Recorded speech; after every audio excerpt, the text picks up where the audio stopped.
Commission ದಂಧೆಗೆ ರಾಜ್ಯವನ್ನು ಬಲಿ ಕೊಡ್ತಾ ಇದ್ದಾರೆ.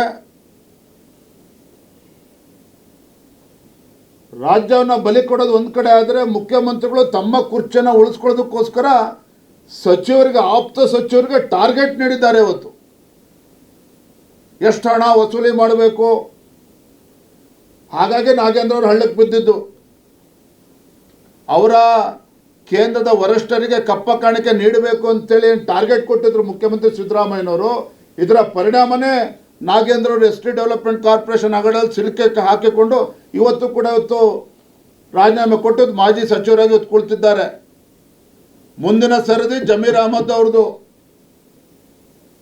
ಅಂದರೆ ಮುಖ್ಯಮಂತ್ರಿಗಳು ಏನು ಟಾರ್ಗೆಟ್ ಕೊಟ್ಟಿದ್ದಾರೆ, ಇದಕ್ಕೆ ಇವತ್ತು ಸಚಿವರು ಭ್ರಷ್ಟಾಚಾರದಲ್ಲಿ ಮುಳುಗಿದ್ದಾರೆ. ಎಕ್ಸೈಸ್ ಡಿಪಾರ್ಟ್ಮೆಂಟ್, ನೀವು ಮಾಧ್ಯಮದವರನ್ನು ವಿನಂತಿ ಮಾಡ್ತೀನಿ, ನೀವು ತನಿಖೆ ಮಾಡಿ, ನೀವು ಮಾಹಿತಿ ಕಲೆ ಹಾಕಿ. ಎಕ್ಸೈಸ್ ಡಿಪಾರ್ಟ್ಮೆಂಟಲ್ಲಿ ನೂರಾರು ಕೋಟಿ ವಸೂಲಿ ಮಾಡಿ ಟ್ರಾನ್ಸ್ಫರ್ ಲಿಸ್ಟ್ ರೆಡಿ ಆಗಿದೆ, ಇನ್ನೂ ಕೂಡ ಅಪ್ರೂವಲ್ ಸಿಗ್ತಾ ಇಲ್ಲ. ಯಾಕೆ ಅಪ್ರೂವಲ್ ಸಿಗ್ತಾ ಇಲ್ಲ ಅಂತೇಳಿ ಸಚಿವರಿಗೆ ಕೇಳಿ. ಯಾರು ಅಪ್ರೂವಲ್ ಕೊಡ್ತಾ ಇಲ್ಲ ಅಂತೇಳಿ ಸಚಿವರಿಗೆ ಕೇಳಿ.